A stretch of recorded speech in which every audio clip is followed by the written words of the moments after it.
السلام علیکم ورحمۃ اللہ۔ بسم اللہ الرحمن الرحیم۔ میں آپ کے سامنے جو ہے یہ صحیح ابن حبان سے جو حدیث کی کتاب ہے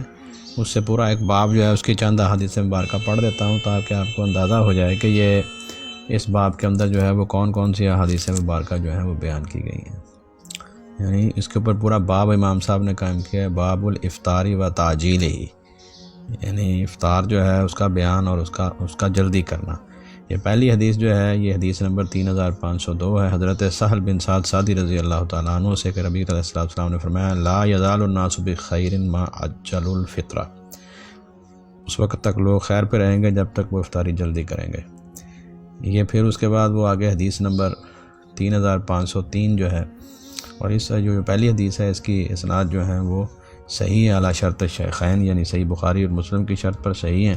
اور اس کو امام مالک نے اپنی موطا کے اندر بھی درج کیا ہے۔ پھر اس کے علاوہ اس کو امام شافعی نے، امام بخاری نے، امام ترمذی نے، امام بہقی نے، امام بغوی نے، امام احمد نے، امام طبرانی نے یہ ساری احادیث مبارکہ کو بیان کیا ہے۔ اس کے بعد آگے وہ لکھتے ہیں ذکر العلت التی من اجلھا یستحب للصوام تعجیل الافطار۔ اب یہ اس کی وجہ آگے بیان کر رہے ہیں۔ 3503 یہ دوسرا باب آ گیا ہے۔ اس حدیث مبارکہ کو حضرت ابو ہریرہ رضی اللہ عنہ سے بیان کر رہے ہیں، اور باب کا عنوان یہ ہے کہ آخر رسول اللہ صلی اللہ علیہ وسلم نے ایسا کیوں کہا ہے۔ فرمایا اس کی وجہ بیان کر رہے ہیں، لا یزال الدین ظاہرا ما عجل الناس الفطرہ، اللہ کا یہ دین جو ہے وہ اسلام اس وقت تک ظاہر یعنی غالب رہے گا جب تک لوگ جو ہیں وہ روزہ افطار کرنے میں جلدی کریں گے۔ ان الیہود والنصارى یؤخرون، یہود و نصارہ اس کے اندر جو ہے وہ اس کو لیٹ کرتے ہیں۔ یہ حدیث مبارکہ جو ہے اس کی اسناد حسن ہے، اور اس کو ابن خزیمہ نے بھی نقل کیا ہے، امام ابن خزیمہ نے، امام احمد ابن حنبل نے، امام ابو داؤد نے، امام حاکم نے، امام بہقی نے، اور امام اس کو صحیح کہا ہے امام حاکم نے مسلم کی شرط پر، اور امام ذہبی نے جو ہے وہ امام حاکم کی جو ہے وہ تائید کی ہے۔ پھر اسی حدیث مبارکہ کو امام ابن ماجہ نے بھی درج کیا ہے، اس کے علاوہ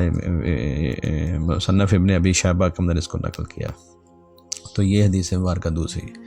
تیسری حدیث جو ہے وہ ذکر الاستحباب للصوام تعجیل الافطار قبل صلاۃ المغرب، یعنی رسول اکرم صلی اللہ علیہ وسلم جو ہے وہ افطار جلدی کرتے تھے اور نماز سے پہلے جو ہے وہ افطاری کر لیتے تھے۔ یہ حدیث مبارکہ جو ہے 3504 اس باب کے تحت وہ لکھ رہے ہیں۔ حضرت انس بن مالک رضی اللہ تعالیٰ عنہ قال ما رأيت رسول اللہ صلی اللہ علیہ وسلم قط صلى صلاة المغرب حتى يفطر ولو على شربة من ماء، یہ حدیث کے الفاظ ہیں۔ رسول اللہ علیہ وسلم کو کبھی میں نے نہیں دیکھا کہ آپ نے مغرب کی نماز پڑھ لی ہو حتیٰ کہ آپ افطاری سے فارغ ہو جائیں، اگرچہ ایک پانی کا گھونٹ ہی آپ کو مل جائے، یعنی پانی کا ایک گھونٹ بھی مل جائے تو آپ یہ کرتے، اور پھر مغرب کی نماز بعد میں پڑھتے، اس کو افطار کرتے۔ اس کی اسناد جو ہے وہ صحیح علی شرط شیخین، اور یہ اس کو ابن قدامہ ثقفی نے بھی اپنی، اور جو ہے وہ کہتے ہیں کہ یہاں پر جو راوی زائدہ ہے وہ ابن قدامہ ثقفی ہیں، اس کی سند سے یہ آ رہی ہے، اور اس کو مسند ابو یعلا کے اندر امام ابو یعلا نے لکھا ہے، اور امام ابن خزیمہ نے لکھا ہے، امام بزار نے لکھا ہے، امام بہقی نے لکھا ہے، اور اس کے علاوہ جو ہے وہ امام حاکم نے اس کو لکھا ہے۔ اور پھر اس طرح یہ حدیث کے بارے میں وہ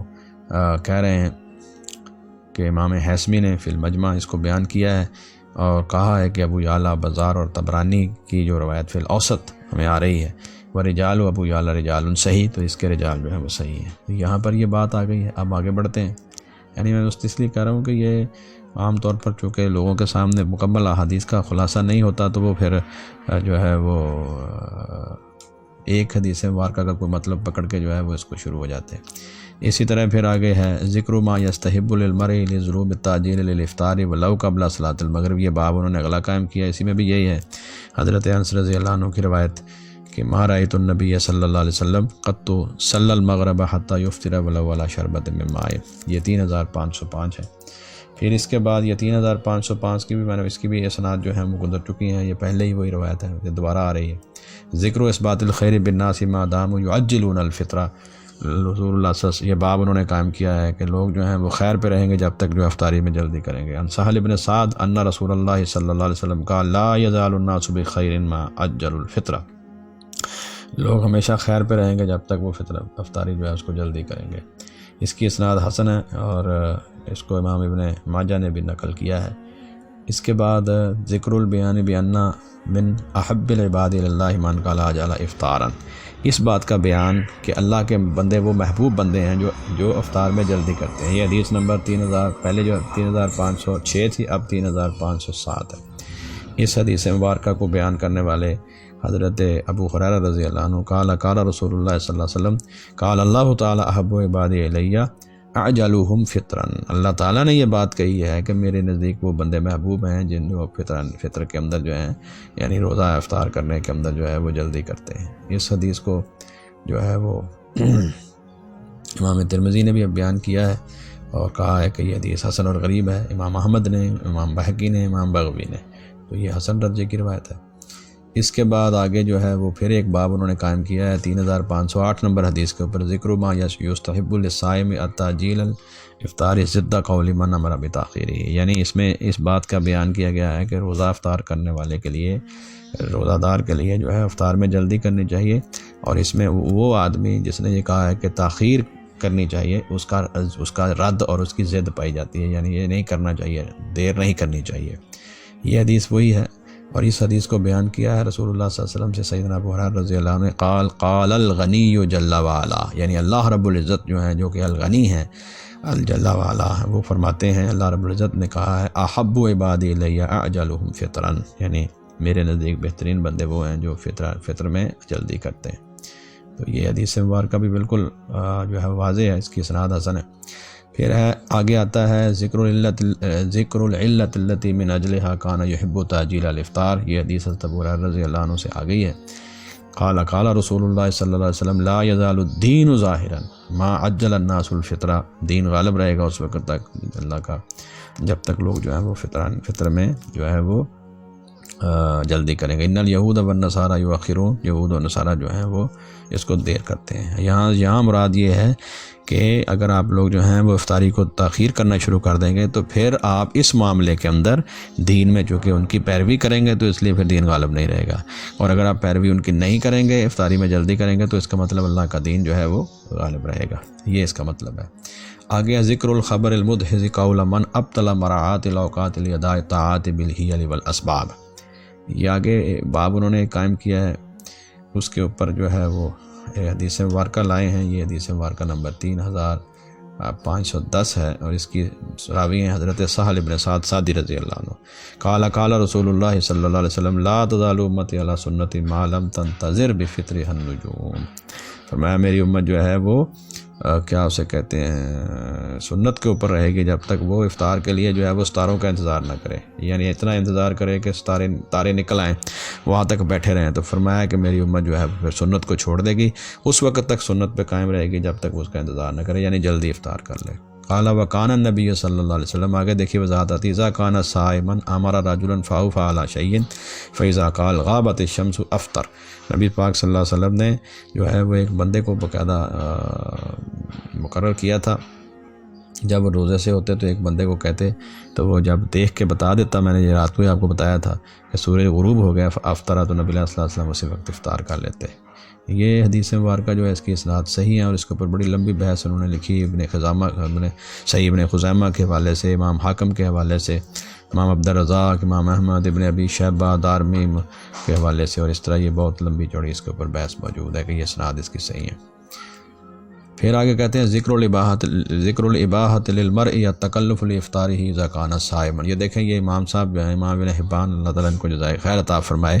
یہ باب پھر قائم کر رہے ہیں کہ جب کوئی آدمی روزہ دار ہو تو کوئی شخص جو ہے اس کے لیے افطار میں تکلف کرنا چاہیے۔ تکلف کا مطلب ہے کہ ذرا بھی دیر نہیں کرنی چاہیے، اس سلسلے میں انہوں نے حدیث مبارکہ لکھی ہے، اور اس حدیث مبارکہ کو حضرت عبداللہ ابن ابی اوفا رضی اللہ تعالی عنہ سے ہے کہ رسول اللہ صلی اللہ علیہ وسلم کے ساتھ ہم سفر میں تھے اور آپ جو ہیں وہ روزے کے ساتھ تھے، تو اس طرح 3511 نمبر ہے تکلف۔ اس میں رسول اللہ صلی اللہ علیہ وسلم نے کیا کیا ہے کہ اذا قال لبعض اصحابہ انزل فجتہ، جی فقال یا رسول اللہ لو امسیتہ، ٹھیک ہے۔ اسی طرح نبی کریم صلی اللہ علیہ وآلہ وسلم جو ہے ان کے لیے پانی جو ہے وہ پیش کیا گیا، اور جیسے ہی حضرت قال انزل فجتہ لی، یعنی نبی پاک صلی اللہ علیہ وآلہ وسلم نے سامنے پانی رکھ دیا گیا، اور آپ نے کہا کہ جیسے ہی جو ہے وہ میرے لیے جو ہے وہ آپ دیکھیے کہ جو ہے وہ سورج غروب ہو گیا ہے، تو اس پر صحابہ کرام نے کہا لو ہم صحیح تھا، آپ تھوڑا سا انتظار کرتے، تو آپ نے فرمایا نہیں۔ تو ثم قال رسول اللہ صلی اللہ علیہ وسلم نے آگے الفاظ کیا کہیں ادھر دیکھیں، اذا رأیتم اللیل قد اقبل من ها هنا فقد افطر الصائم، جب تم دیکھو کہ رات جو ہے وہ یعنی من قبل المشرق، یعنی جیسے ہی سورج ڈوبے گا تو آپ دیکھیں گے کہ مشرق کی طرف سے رات جو ہے وہ غالب آنی شروع ہو گئی ہے مغرب کی طرف۔ جب سورج غروب ہو جائے گا تو سورج والا حصہ جو ہے وہ روشن ہوگا، اور جو مشرق والا حصہ ہے وہ سورج سے دور ہے، تو وہاں پر رات ہوگی، یعنی رات آنی شروع ہو جائے گی۔ تو حضور فرماتے ہیں کہ جیسے ہی سورج غروب ہو اور مشرق کی طرف سے تم دیکھو کہ رات جو ہے وہ آنی شروع ہو گئی ہے، تو پھر تمہیں جو ہے وہ روزہ کھول دینا چاہیے۔ یعنی بالکل واضح ہو گیا ہے کہ سورج کے غروب ہوتے ہی جو ہے یہ وقت ہے۔ اور نبی صلی اللہ علیہ وآلہ وسلم نے یہاں رات کے لیے وہ بھی ذرا سن لیں، حدیث کے الفاظ ہے اذا رأیتم اللیل قد اقبل من ها هنا فقد افطر الصائم، یعنی من قبل المشرق، مشرق سے جیسے ہی آپ دیکھیں اب یہ سورج مغرب میں غروب ہو رہا ہے اور مشرق سے جو ہے وہ رات آنی شروع ہو گئی ہے، اور حتیٰ کہ وہ پورے آسمان پہ چھا جائے گی۔ اسی طرح یہ ایک انہوں نے یہ حدیث مبارکہ کی اسناد جو ہیں وہ صحیح اعلیٰ شرط الشیخین لکھا ہے، اور پھر آگے انہوں نے لمبی چوڑی بحث کی ہے مسلم اور بخاری کے حوالے سے، امام احمد کے حوالے سے، ابن ابی شیبہ کے حوالے سے، اور ابو داؤد کے حوالے سے، اس طرح بہت زیادہ ہے۔ تو یہ جو آگے انہوں نے کہا ہے کہ یہ وضاحت کر دی ہے کہ یہ فاجدہ حل کا مطلب یہ ہوتا ہے کہ یہ پانی کے اندر جو ہے آپ کو ستو وغیرہ ملا کے جو ہے وہ صحابہ کرام کو آپ نے کہا ہے کہ ستو مجھے تیار کر کے دو، تو انہوں نے کہا آپ ذرا تھوڑا انتظار کرتے، تو آپ نے فرمایا کہ نہیں جو ہے وہ ستو مجھے تیار کر کے دو، یہ دوسری دفعہ آپ نے کہا، تو انہوں نے جو ہے وہ ستو پانی میں ملا کے آپ کو دے دیا۔ تو پھر آپ نے یہ حدیث بیان کی جو میں نے ابھی آپ کے سامنے بیان کی ہے، اور یہ حدیث جو ہے یہ حدیث مبارکہ 3511 ہے۔ اس کے بعد دیکھیے آگے پھر چلتے ہیں ہم،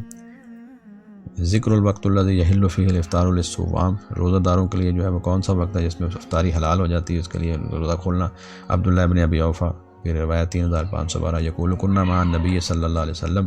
فی السفر، تو سفر میں تھے تو آپ نے ایک آدمی سے وہی بات جو ہے وہ پرانی کو کہی کہ آپ اتریے اور ستو تیار کیجئے، تو اس نے کہا کہ ابھی تو سورج ہے، اللہ کے رسول صلی اللہ علیہ وسلم، آپ نے فرمایا تم اترو اور ستو تیار کرو، اور اس نے پھر کہا کہ یا رسول اللہ صلی اللہ علیہ وسلم جو ہے وہ ابھی تو سورج ہے، حلفیظ کا حدیث کے الفاظ ہے فقال لرجل انزل فجتح لنا، قال الشمس یا رسول اللہ، اللہ کے رسول ابھی تو سورج ہے، قال انزل فجتح لنا، قال الشمس یا رسول اللہ صلی اللہ علیہ وسلم، قال انزل فجتح لنا، آپ نے تیسری دفعہ جب یہ کہا تو فنزل فجدا، تو اس نے وہ آپ کا پانی ستو والا تیار کر دیا، فشاربت حضور صلی اللہ علیہ وسلم نے اس کو پیا، یعنی کہ سورج جب ڈوب گیا اس کے بعد آپ نے پیا۔ پھر آپ نے یہ کہا سنیے، اذا رأیتم اللیل قد اقبل من ها هنا وادبر النهار من ها هنا، جب تم دیکھو کہ رات جو ہے وہ مشرق کی طرف سے جو ہے وہ آنی شروع ہو گئی ہے اور دن جو ہے وہ مغرب کی طرف سے جو ہے وہ غروب ہونا شروع ہو گیا ہے، فقد افطر الصائم، تو اس کو جو ہے وہ روزے دار کو روزہ افطار کر لینا چاہیے۔ امام ابو حاتم نے اس کی وضاحت کی آج کہ جو لفظ فجتا ہے اس کا مطلب ہوتا ہے خبز السوی کا، یعنی کہ وہ ستو والا پانی تیار کرنا۔ آگے فرمایا ہے یہ بڑی مشہور حدیث حضرت عمر بن خطاب رضی اللہ عنہ کو میں نے وہ اپنے دروس میں بھی بیان کی ہے اور اس کو بھیجا بھی ہے، ذکر الاخبار بان عین الشمس اذا سقطت حل للصائم الافطار، کہ جب سورج جو ہے وہ اس کو پوری طرح جو ہے وہ ڈوب جائے تو بس سمجھو کہ افطار کا وقت ہو گیا۔ حضرت عمر بن خطاب رضی اللہ عنہ کی حدیث بخاری اور مسلم میں موجود ہے، صحیحین میں، قال رسول اللہ صلی اللہ علیہ وسلم، یہ الفاظ ذرا غور سے سنیے، اذا اقبل اللیل وادبر النہار وغابت الشمس، یہاں تو پوری وضاحت آ گئی۔ حضرت عمر بن خطاب رضی اللہ عنہ کی روایت جو ہے وہ رات جو ہے وہ جب مشرق سے آنی شروع ہو جائے اور مغرب سے دن جو ہے وہ غروب ہو جائے، وغابت الشمس، اور فرمایا کہ جو ہے وہ سورج غروب ہو جائے، فقد افطر الصائم، تو بس سمجھو کہ وہ افطاری کر لے، یعنی روزہ دار جو ہے وہ افطاری اپنی کر لے۔ اس کی تو سند ہی بہت مضبوط ہے۔ اسی طرح ہی ذکر الاخبار اما یستحب للصائم الافطار والے، آگے پھر وہ حدیث مبارکہ آ گئی ہیں کہ حضور صلی اللہ علیہ وآلہ وسلم نے فرمایا کہ جس کے پاس جو ہے وہ حضرت یہ 3514 یہ نیا باب شروع ہو گیا ہے۔ بہرحال حضرت سلمان بن عامر رضی اللہ عنہ قال قال رسول اللہ صلی اللہ علیہ وسلم من وجد تمرا فلیفطر علیہ، جس کے پاس کھجور ہو تو وہ کھجور سے روزہ کھولے، ومن لا یجد، جس کے پاس کھجور نہ ہو، فلیفطر علی الماء، تو وہ پانی کے ساتھ کھولے، فإنہ طہور، کیونکہ یہ پانی جو ہے یہ پاک چیز ہے۔ یہاں میں نے آپ کے سامنے جو ہے وہ 3500 غالباً جو ہے وہ 4 یا 5 سے یہ حدیث چل کے 3514-15 تک امام صاحب نے یہ ساری وضاحت جو ہے وہ یہاں پر کی ہے۔ 3502 سے یہ شروع ہوتا ہے باب الافطاری بتعجیلہ ہی، اور جا کے 3514 تک یا 13 تک جاتا ہے۔ تو یہ ساری حدیث مبارکہ انہوں نے اکٹھی کرتے ہیں، انہوں نے جزائے خیر عطا فرمائے۔ تو ان کی موجودگی میں رات کی یا لیل کی بھی تشریح ہو گئی ہے، اور اس کی موجودگی کے اندر حدیث بھی آپ کے سامنے آ گئی ہیں۔ اللہ تعالیٰ ہمیں سمجھ عطا فرمائے اور عمل کی توفیق عطا فرمائے۔ جزاکم اللہ خیر۔ السلام علیکم ورحمۃ اللہ وبرکاتہ۔